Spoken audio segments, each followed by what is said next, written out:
دھوپ اور چھاؤں میں لوگوں کے چہروں کو ملاحظہ کرتے ہیں، آپ اپنے بچوں کو محبت کی نظر سے دیکھ کر دل کو ٹھنڈا کرتے ہیں، آپ اپنے ماں باپ کو محبت کی نظر سے دیکھ کر کامل حج کا ثواب حاصل کرتے ہیں، قرآن مجید کی زیارت کر کے آپ اپنے دل میں بہت سارا سرور محسوس کرتے ہیں، لیکن یہ ساری نعمتیں اتنی دیر تک آپ کے پاس ہیں جب تک آپ کے پاس آنکھ کی نعمت موجود ہے۔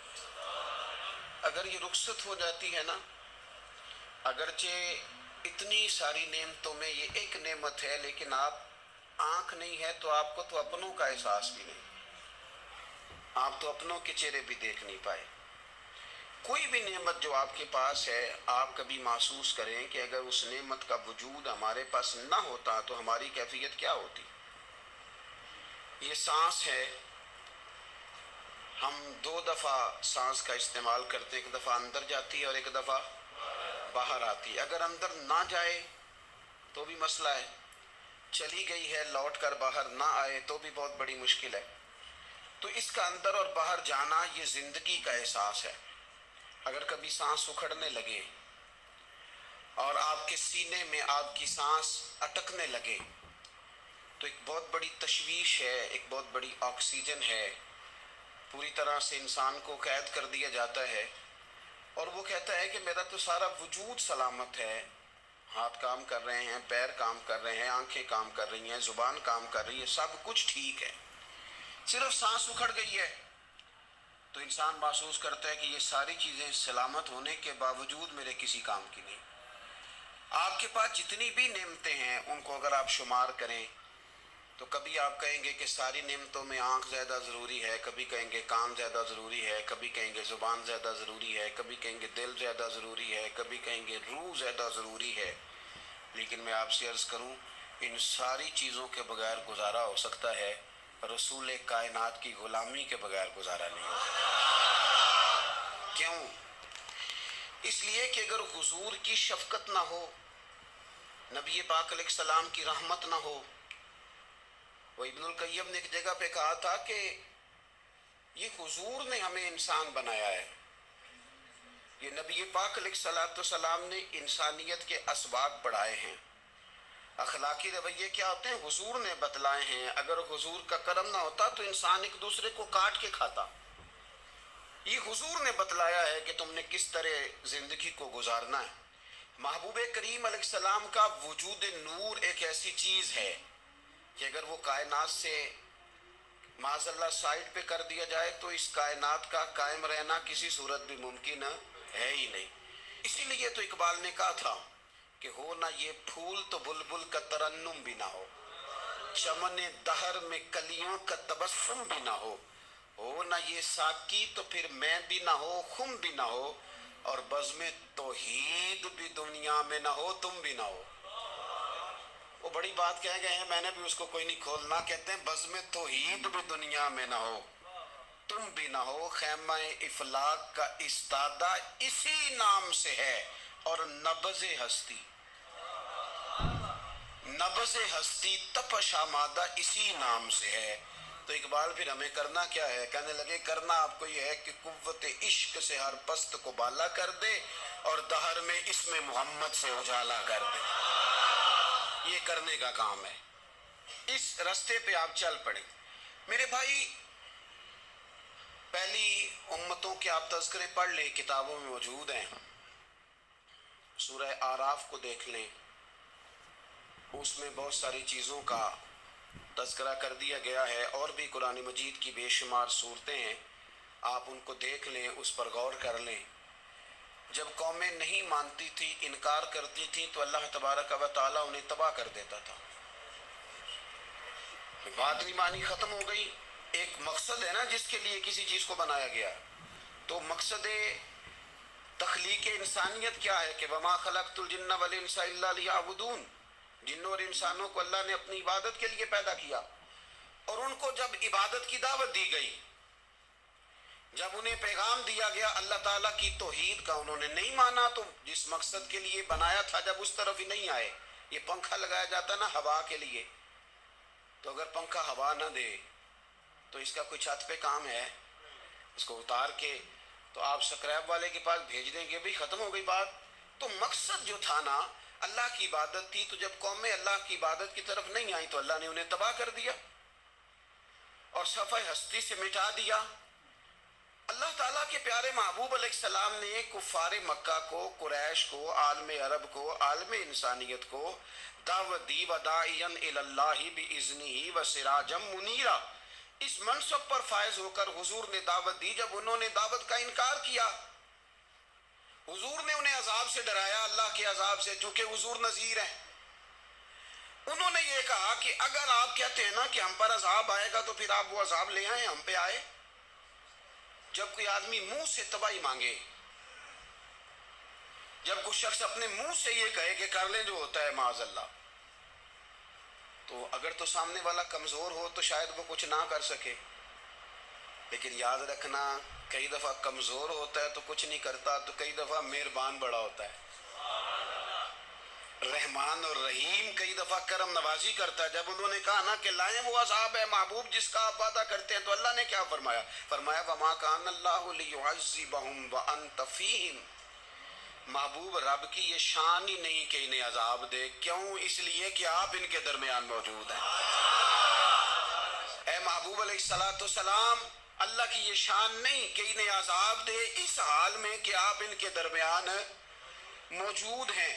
آپ میری بات کو سمجھیں گے، غور کریں گے کہ کافروں کے درمیان اگر حضور موجود ہوں تو عذاب نہیں آتا، تو قیامت میں جب حضور مومنوں کے بیچ موجود ہوں گے،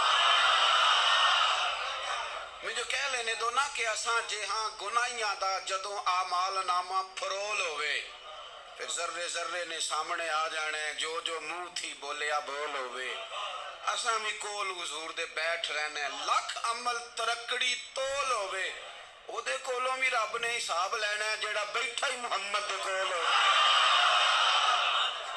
صلی اللہ تعالی علیہ وسلم، او دے کولوں بھی رب نے حساب لینا ہے جیڑا بیٹھا ہی محمد دے کول ہوئے، جس کو کہتے ہیں قیامت حشر، جس کا نام ہے، جس کو کہتے ہیں قیامت حشر، جس کا نام ہے۔ تیرے دیوانوں کے لیے وہ دن تو جشن عام ہے، زیارت ہوگی نا حضور کی، تیرے دیوانوں کے لیے وہ دن تو جشن ہے۔ اور ایک شاعر نے اور بات کھول دی، کہنے لگا ہر نظر کانپ اٹھے گی محشر کے دن، خوف سے ہر کلیجہ دہل جائے گا۔ اچھا جی پھر کیا ہوگا؟ ہر نظر کانپ اٹھے گی محشر کے دن، آنکھیں پھڑ پھڑائیں گی، کانپیں گی اور کلیجے پھٹیں گے۔ منظر ہی ایسا ہوگا، انسان اپنے پسینے میں ڈبکیاں کھا رہا ہے، حساب کا وقت آ گیا ہے اور سورج سوا نیزے پہ ہے، زمین دہک رہی ہے، تو کہنے لگے ہر نظر کانپ اٹھے گی محشر کے دن، خوف سے ہر کلیجہ دہل جائے گا، پھر اوڑھ کر کالی کملی وہ آ جائیں گے، پھر اوڑھ کر کالی کملی وہ آ جائیں گے، پھر اوڑھ کر کالی کملی وہ آ جائیں گے، ہر نظر کانپ اٹھے گی محشر کے دن، خوف سے ہر کلیجہ دہل جائے گا، پھر اوڑھ کر کالی کملی وہ آ جائیں گے، سارے محشر کا نقشہ بدل جائے گا۔ میرے عزیز، حضور کے بغیر گزارا، نبی کریم کے بغیر کوئی چارہ، ہمارا کوئی سہارا ہی نہیں حضور کے بغیر، ہم کدھر جائیں سوائے محبوب کے۔ اس لیے نا صحابہ اس بات پر مطلع ہو گئے تھے، وہ نا بڑی بڑی دھیمی دھیمی باتیں پوچھتے رہتے تھے، اطلاع مل گئی تھی نا کہ اصل کرنا کیا ہے۔ تو جو رازدار لوگ ہوتے ہیں نا وہ پھر دھیمے دھیمے راز کی باتیں کرتے ہیں۔ حضرت انس بن مالک حضور کے خادم تھے، اماں نے دے دیا تھا حضور کی بارگاہ میں، کہتے ہیں میں 10 سال مدینے میں حضور کی نوکری کرتا رہا، تو قریب سے دیکھا تھا نا سارا کچھ، بہت ساری احادیث ان سے مروی ہیں، بڑی چیزوں کو دیکھا تھا، تو آپ سیانے ہو گئے، باتیں سمجھ گئے، قریب رہنے والے لوگ تو قربان پچھانن والے ہیں، تو گل جان گئے گل کھول دے نہیں، تو قریب پہنچ گئے تھے نا، تو سمجھ آ گئی تھی بات کی۔ تو ترمذی میں موجود ہے، ایک دن حضور سے پوچھتے ہیں یا رسول اللہ قیامت والے دن آپ کو کہاں تلاش کروں؟ یعنی حضور علیہ السلام سے پوچھتے ہیں حضور میں نا قیامت والے دن، بھئی بات تو یہ نا کہ اعمال ٹھیک کیے جائیں، معاملات پر توجہ دی جائے، عبادات کا خیال کیا جائے، جو ہمارے ذمے ڈیوٹیاں ہیں وہ پوری کی جائیں. تو وہ کہتے ہیں حضور وہ قیامت والے دن کہاں تلاش کروں؟ تو حضور نے بھی نہیں فرمایا کہ تو اعمال ٹھیک کر، مجھے ڈھونڈنے کی کیا ضرورت ہے، کہاں ڈھونڈوں؟ تو حضور فرمانے لگے مسکرا کے فرمانے لگے، چونکہ قربان پچھانن والے ہیں تو اے گل جان گئے، گل کھول دے نہیں. حضور علیہ السلام سے کہا یا رسول اللہ میں نہ قیامت والے دن کہاں تلاش کروں؟ تو حضور فرمانے لگے حوض کوثر پہ. یا رسول اللہ وہاں کیا ہوگا؟ تو فرمایا امت پیاسی آئے گی تو میں جام بھر بھر کے پلاؤں گا، میں جام بھر بھر کے پلاؤں گا. ایسا کہ تیری خیر تیرے میں کدے کی خیر، ایسی پلا کہ جس کا نشہ عمر بھر رہے. اور ایک نے کہا تھا کہ طیبہ سے منگائی جاتی ہے، سینوں میں رچائی جاتی ہے، توحید کی میں پیالوں سے نہیں نظروں سے پلائی جاتی ہے. حضور صلی اللہ علیہ وسلم نے فرمایا حوض کوثر پہ بھی جام پلائیں گے. سیانے بڑے تھے، حضرت انس اور بلا ہمارا کر رہے تھے. یہ حضور سے پوچھ کے نا تو ہمیں ایڈریس بتا رہے ہیں، کیونکہ حدیث روایت کر دی نا تو ہمیں ایڈریس سمجھا دیے، پتے بتا دیے کہاں پہنچنا ہے، ساری جگہ سمجھا دی. چلیں جدید دور آ گیا ہے، انہوں نے لوکیشن بتا دی کہاں کر کے نا کس جگہ جا کے سٹاپ کرنا ہے کام. یا رسول اللہ وہاں ملاقات نہ ہوئی تو حضور نے فرمایا پھر پل صراط پہ آنا. یا رسول اللہ وہاں کیا ہوگا؟ فرمایا امت گزر رہی ہوگی اور میں دعائیں مانگ رہا ہوں گا، رب سلم امتی رب سلم امتی، یا اللہ میری امت کو سلامتی سے گزار دے. تو وہاں آ جانا، میں دعائیں با مل جاؤں گا. قربان جائیں. فاضل بریلوی بول پڑے، کہنے لگے خدا کی رضا چاہتے ہیں دو عالم، خدا چاہتا ہے رضائے محمد. اجابت کا جوڑا عنایت کا سہرا، دلہن بن کے نکلی دعائے محمد. اجابت نے جھک کر گلے سے لگایا بڑی ناز سے جب دعائے محمد. رضا اب پل سے وجد کرتے گزریے کہ ہے رب سلم دعائے محمد صلی اللہ علیہ. تو عرض کی یا رسول اللہ وہاں ملاقات نہ ہوئی تو؟ میں نے کہا وہ ہمیں لوکیشن سمجھا رہے تھے، انہیں تو پتا تھا پہلے ہی. ایک قربان پچھانن والے ہیں تو ایک گل جان گئے، گل کھول دے نہیں. تو وہاں نہ ملاقات ہوئی تو حضور نے فرمایا پھر میزان عمل پہ آنا. یا رسول اللہ وہاں کیا ہوگا؟ فرمایا امت کے عمل تول رہے ہوں گے اور میں ان کے لیے دعائیں کر رہا ہوں گا. میں نہیں جا سکا کبھی بچوں کے ساتھ پیپر دلوانے، استاد کو اجازت نہیں دیتے، کہتے ایک ایگزامینر اور آئے گا کوئی، جس نے پڑھایا ہو اسے اجازت نہیں کہ تو جا. ابا جی کو اجازت نہیں ہوتی کہ وہ ایگزامینیشن ہال میں جائے، وہاں تو کوئی اور لوگ آتے ہیں. یہ بھی عجیب سبق ہے نا کائنات کا کہ سارے تعلیم و تربیت کے اسباق بھی حضور پڑھائیں، رنگ بھی سارا حضور ہی بتائیں، اور قبر کے سوالات بھی سارے ہمیں حضور بتا دیں، اور جب پیپر ہونے لگے تو سرانے بھی کھڑے ہو جائیں. تو پھر کہہ لینا ایک دفعہ پھر کہ وہ دے کولوں کی رب نے حساب لینا جیڑا بیٹھا ہی محمد دے کول، وہ دے کولوں کی رب نے حساب لینا. میرے عزیز ہمارا گزارا نہیں حضور کے بغیر. لوگ اصل میں نا ہمارا مسئلہ نہیں سمجھتے، ہمارا مسئلہ کچھ اور ہے. لوگ ہمیں نا بلا وجہ پریشان کرتے ہیں، کبھی جھنڈے سے، کبھی ڈنڈے سے، کبھی جھنڈی سے، کبھی کسی شے سے، کبھی کسی شے سے. کبھی کہتے ہیں وہ نعت اونچی پڑھ لی، کبھی کہتے ہیں سلام اونچا پڑھ لیا، کبھی کہتے ہیں وہ جھنڈیاں لگا دی. میں نے کہا آپ کی بات بھی ٹھیک ہے پر ہمارا مسئلہ تو سمجھو نا، ہمارا گزارا نہیں نا بھائی. جو کسے دا عاشق ہوئے او گل اسے دی، 100 مکر بہانے کر کے. میں پوچھے میاں صاحب نو مزار تے جا کے کہ مکر کرنے ٹھیک نے؟ تساں کہنا مکر کردا ہے تے حضور ٹھیک نے؟ تے مینوں لگدا ہے کہ پولا جان دے سے پے کہ سونا راضی کرنا ہوئے تے موڑ ٹھیک نے. حضور نے ایک دن کہا تھا، حضرت ابو سعید خدری نے کہا یا رسول اللہ آپ قرآن پاک کی تلاوت کر رہے تھے، قرآن پاک بڑا سونا پڑھتے تھے نا. تو نبی کریم نے سن لیا، اب کیا کریں دلیل دیں گے تو بات مضبوط ہو جائے گی. حضور نے سن لیا تو بعد میں فرمایا ابو سعید تو بڑا سونا قرآن پڑھتا ہے، رب کے علاوہ کسی کو دکھا کے عبادت کرنی جائز ہے؟ حضرت ابو سعید خدری کہنے لگے سونا ہے مجھے پتہ نہیں تھا آپ سن رہے ہیں، ورنہ میں نے تو اور بنا کے پڑھنا تھا. اب اب تو مان جاؤ نا، جو کسی دا عاشق ہوئے گل اسے دی کرد ہے، 100 مکر بہانے کر کے، 100 مکر بہانے کر کے او دے ہی مرنے مرد ہے۔ میرے عزیز ہماری مجبوری ہے، لوگ اس بات کو سمجھتے نہیں، ہماری مجبوری ہے، حضور کا میلاد ضروری ہے۔ لوگ سمجھتے نہیں بات کو، اس لیے بلا وجہ رٹا ڈال کے بیٹھتے ہیں۔ بھئی ہم نے تو کوئی رٹا ڈالنا نہیں، نہ سیاست کا، نہ دولت کا، نہ اقتدار کا، نہ کسی اور چیز کا۔ سیاست دے جھگڑے اساں چھوڑ دیتے، اتنے محبت دا جھگڑا ہے، یہ چھڑا کوئی نہیں سکتا۔ تو میرے عزیز ہمارا حضور کے بغیر گزارا، اور نبی پاک علیہ السلام کے بارے میں رب فرماتا ہے وَلَسَوْفَ يُعْطِيكَ رَبُّكَ فَتَرْضَىٰ، محبوب میں آپ کو اتنا دوں گا کہ آپ اپنے رب سے راضی ہو جائیں گے۔ کیا کروں میں اب، یہ آیت اتنی شاندار ہے۔ حضرت امام زین العابدین رضی اللہ تعالیٰ عنہ سے کسی بندے نے کہا قرآن پاک میں سب سے زیادہ امید والی آیت کون سی ہے؟ اس کا خیال تھا لا تقنطوا من رحمت اللہ کہیں گے، اللہ کی رحمت سے نا امید نہ ہونا۔ اس نے کہا حضور سب سے امید والی آیت بتائیں، وہ کہتا میرے ذہن میں تھا کہ یہ والی آیت پڑھیں گے۔ تو امام زین العابدین رضی اللہ تعالیٰ عنہ فرمانے لگے سب سے امید والی آیت ہے وَلَسَوْفَ يُعْطِيكَ رَبُّكَ فَتَرْضَىٰ، رب کہتا ہے محبوب اتنا دوں گا کہ آپ اپنے رب سے راضی ہو جائیں گے۔ آیت نازل ہو گئی تو حضور پتہ کیا فرماتے ہیں صحابہ سے؟ فرماتے ہیں رب کہتا ہے حبیب تجھے راضی کرنا ہے، اور جب تک میرے سارے غلام جنت میں گئے نہ میں نے اللہ سے راضی ہونا ہی نہیں، میں نہیں راضی ہوتا اللہ سے۔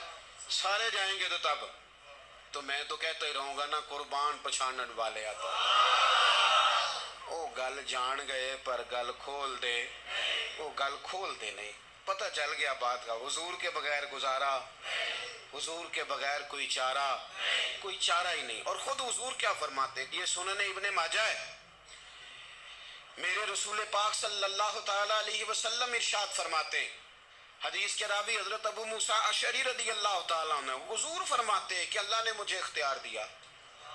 یا رسول اللہ کس بات کا؟ فرمایا رب نے اختیار دیا میں چاہوں تو آدھی امت بغیر حساب کے جنت چلی جائے، اور میں چاہوں تو اللہ سے اختیار لے لوں کہ یا اللہ مجھے شفاعت کا حق دے، میں سفارش کرتا جاؤں اور تو انہیں معافی دیتا جائے۔ یہ مجھے اختیار دیا اللہ تعالیٰ نے۔ تو حضور کیا فرماتے ہیں؟ فرماتے ہیں وہ آدھی امت والا سودا نہیں میں نے قبول کیا، میں نے نہ شفاعت لی ہے کیونکہ یہ عام تر ہے اور یہ کفایت کرنے والی ہے، یہ عام بھی ہے اور کفایت کرنے والی بھی ہے۔ اور حضور نے یہ لفظ کہے، یہ سنن ابن ماجہ کتاب الزہد دیکھیے گا، اس میں روایت مل جائے گی۔ حضور فرماتے ہیں یاد رکھو تمہارا کیا خیال ہے کہ میری یہ شفاعت پرہیزگاروں کے لیے؟ خود جملہ استفہامیہ سے بات کرتے ہیں، تمہارا کیا خیال ہے کہ میری یہ شفاعت جو قیامت میں سفارش کروں گا تو پرہیزگاروں کی کروں گا؟ حضور فرماتے ہیں نہیں، میں قیامت میں گناہگاروں کی سفارش کروں گا، میں گناہگاروں کی سفارش کروں گا، گناہگاروں کے لیے عرض کروں گا اللہ کی بارگاہ میں۔ کچھ دن پہلے میں کہیں پڑھ رہا تھا کسی کا مضمون، اس نے تشبیہ کس طرح کی دی ہے مجھے پتہ نہیں، لیکن لکھ دی بات، کہنے لگے ایک وکیل ہوتا ہے ایک شفیع ہوتا ہے، ایک وکیل ہوتا ہے ایک، حضور وکیل نہیں ہمارے، حضور ہمارے شفیع ہیں، شفاعت کرنے والے۔ وکیل یہ کہتا ہے جج صاحب سے کہ یہ جس کا میں وکیل ہوں نا اس نے نا غلطی کوئی نہیں کی، اسے معاف کر دیں۔ وکیل یوں بحث کرتا ہے، کہتا ہے اس نے کیا ہی نہیں، جرم معاف کرے۔ اور جو شفیع ہوتا ہے نا وہ کہتا ہے مالک اس نے سارے کیے، تو میرے آنے کی لاج رکھ اور اسے معاف کر دے۔ یہ وکیل اور شفیع کا یہ فرق ہوتا ہے کہ شفیع کہتا ہے سونیا سارے کیے ہیں، بڑے بڑے پاپ کیے ہیں، پر میں جو آ گیا ہوں تو مہربانی کرنا معافی دے دے۔ میرے عزیز حضور کے بغیر کہیں بھی گزارا نہیں ہے۔ ہم نے نا جب یہ بات سمجھ لی، اور پتہ ہے نبی کریم صلی اللہ علیہ وسلم نے آگے بڑھ کے خود بھی کئی مقامات پر اس بات کو کھول کر مختلف انداز میں بیان کیا۔ حضرت عبداللہ ابن عباس رضی اللہ تعالیٰ عنہ کی روایت آپ دیکھ لیں، یہ آپ کو مستدرک میں ملے گی۔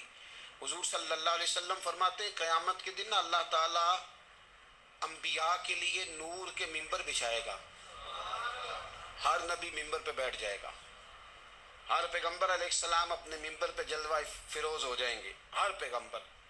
لیکن حضور فرماتے ہیں میرا ممبر خالی ہوگا. یا رسول اللہ صلی اللہ تعالیٰ علیہ وسلم آپ کا ممبر کیوں خالی ہوگا؟ حضور فرماتے ہیں میں ممبر چھوڑ کے رب کی بارگاہ میں کھڑا ہو جاؤں گا، اور اس ڈر سے کھڑا ہو جاؤں گا کہیں ایسا نہ ہو کہ میں جنت میں چلا جاؤں اور میری امت رہ جائے. میں اپنی امت کی سفارش کروں گا، رب میری امت کی سفارش قبول کرے گا. فرماتے ہیں میں اتنی سفارش کروں گا کہ جہنم کا دروغہ مجھ سے کہے گا کہ محبوب کمال ہو گئی، آپ نے تو اپنا کوئی غلام دوزخ میں رہنے نہیں دیا، سارے آپ نے نکال دیے. کسی شاعر نے بڑی خوب بات کی تھی، اس نے کہا تھا کہ یاد رکھو قیامت کا جو دن ہے نا، یہ قیامت کا دن دراصل ہمارا وقت ہوگا خاص. جب ہم نبی پاک صلی اللہ علیہ وسلم کی بارگاہ میں جائیں گے تو ہمیں سمجھ آ جائے گی کہ دنیا میں ہم نے کئی دوستیاں لگائی تھی پر جھوٹی لگا بیٹھے. ایک دوستی سچی ہے جو مدینے والے کی ہے. وہ کہتے ہیں محمد بوٹیا جھوٹا ہی جاگ سارا، اے سچیاں مدینے والے دیاں یاریاں، سچیاں مدینے والے دیاں. تو نبی پاک صلی اللہ علیہ وسلم کے بغیر نہ دنیا میں گزارا ہے، نہ قبر میں گزارا ہے، نہ آخرت میں گزارا ہے. اب ایک سبق ہے، وہ سبق بھی آپ نے ضرور یاد کرنا ہے. جس شخصیت کے بغیر ہمارا گزارا نہیں، نہ قبر میں، نہ حشر میں، نہ پل صراط پہ، نہ میزان عمل میں، نہ حوض کوثر پہ، تو ہمارا ان کے بغیر دنیا داری میں گزارا کیسے ہو جاتا ہے؟ ہمارا تجارت بھی حضور سے سیکھیں، گھرداری بھی حضور سے سیکھیں، شادی بیاہ کے طریقے بھی حضور سے سیکھیں. جب گزارا نہیں حضور کے بغیر تو پھر زندگی کے سارے سلیقے حضور سے سیکھیں. پھر ادھر ادھر جانے کی ضرورت ہے. حضور